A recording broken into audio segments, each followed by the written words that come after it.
ಪಹಲ್ಗಾಮ್ನಲ್ಲಿ ಭಯೋತ್ಪಾದಕರ ದಾಳಿ.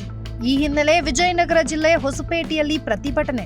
ಪಹಲ್ಗಾಮ್ನಲ್ಲಿ ನಡೆದ ಭಯೋತ್ಪಾದಕರ ದಾಳಿಯನ್ನು ಖಂಡಿಸಿ ವಿಶ್ವ ಹಿಂದೂ ಪರಿಷತ್, ಬಜರಂಗ ದಳ ಮತ್ತು ಹಿಂದೂ ಜಾಗರಣಾ ವೇದಿಕೆ ವಿಜಯನಗರ ಜಿಲ್ಲೆ ಹೊಸಪೇಟೆಯಲ್ಲಿಂದು ಪ್ರತಿಭಟನೆ ನಡೆಸಿತು. ಈ ಸಂದರ್ಭದಲ್ಲಿ ಬೈಕ್ ರ್ಯಾಲಿ ನಡೆಸಿದ ಕಾರ್ಯಕರ್ತರು ಜಿಲ್ಲಾಧಿಕಾರಿಗಳಿಗೆ ಮನವಿ ಪತ್ರ ಸಲ್ಲಿಸಿದರು.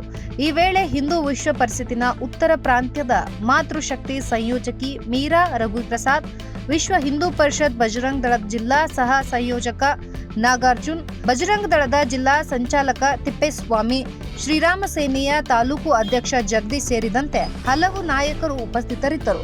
ಬಳಿಕ ನಾಗಾರ್ಜುನ್, ಪಹಲ್ಗಾಮ್ನಲ್ಲಿ ನಡೆದ ಘಟನೆ ಇಡೀ ಮನುಕುಲ ತಲೆ ತಗ್ಗಿಸುವಂತದ್ದು ಎಂದು ಹೇಳಿದರು.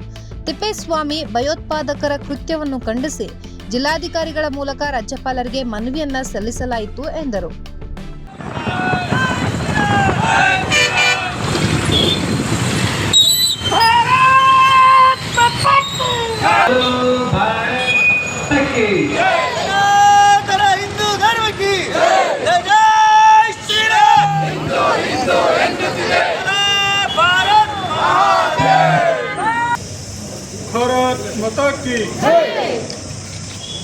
ಹಿಂದೂಗಳ ಮಠ ಮಂದಿರ ಆಸ್ತಿಗಳನ್ನು ರಕ್ಷಿಸಲು ಒತ್ತಾಯಿಸಿ ಮತ್ತು ಜಮ್ಮು ಕಾಶ್ಮೀರದ ಪಹಲ್ಗಾಮ್ನಲ್ಲಿ ಉಗ್ರಗಾಮಿಗಳಿಂದ ಹಿಂದೂಗಳ ಹತ್ಯಾಕಾಂಡ ಖಂಡಿಸಿ ಹಾಗೂ ಉಗ್ರರನ್ನು ಸದೆಬಡಿಯಲು ಆಗ್ರಹಿಸಿ ಪತ್ರ. ಸಹನೆ ಹಿಂದೂಗಳ ಶಕ್ತಿ, ಸಹನೆ ಹಿಂದೂಗಳ ದೌರ್ಬಲ್ಯ ಅಲ್ಲ. ಸಹನೆ ಹಿಂದೂಗಳ ಶಕ್ತಿ. ಅದನ್ನು ಎಲ್ಲಿ ಯಾವ ಮಟ್ಟಕ್ಕೆ ನೀವು ಕೆಣಕ್ತಾ ಹೋಗ್ತಿರೋ ದಿನ ಜಾಸ್ತಿ ಆಗ್ತಾ ಹೋಗುತ್ತೆ.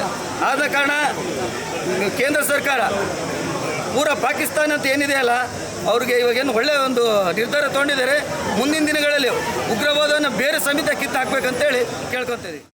ನೀವು ವಾರ್ಗೆ ಕರೆ ಕೊಡಿ, ಅದಕ್ಕೆ ಸಿದ್ಧವಾಗಿದ್ದೀವಿ. ಅದೇ ರೀತಿಯಿಂದ ಬಾರ್ಡ್ರಲ್ಲಿ ನಮ್ಮ ಆರ್ಮಿಗಳಿದ್ದಾರೆ. ನೀವು ಬರೀ ಆರ್ಮಿಗಳನ್ನು ನೋಡಿಕೊಂಡು ನೀವು ಮುಚ್ಕೊಂಡಿದ್ರೆ ಚೆನ್ನಾಗಿರುತ್ತೆ.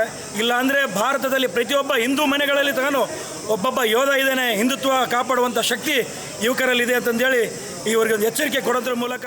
ಪೂರ್ತಿ ಸುದ್ದಿ ಅಥವಾ ಸ್ಪೆಷಲ್ ವಿಡಿಯೋಗಳನ್ನು ನೋಡಲು ಹಿಂದೆ ನಮ್ಮ ಕನ್ನಡ ಜನಶ್ರೀ ಯೂಟ್ಯೂಬ್ ಚಾನೆಲ್ ಅನ್ನು ನೋಡಿ, ಜೊತೆಗೆ ಲೈಕ್, ಶೇರ್, ಸಬ್ಸ್ಕ್ರೈಬ್ ಮಾಡುವುದರ ಮೂಲಕ ನಮ್ಮನ್ನು ಪ್ರೋತ್ಸಾಹಿಸಿ.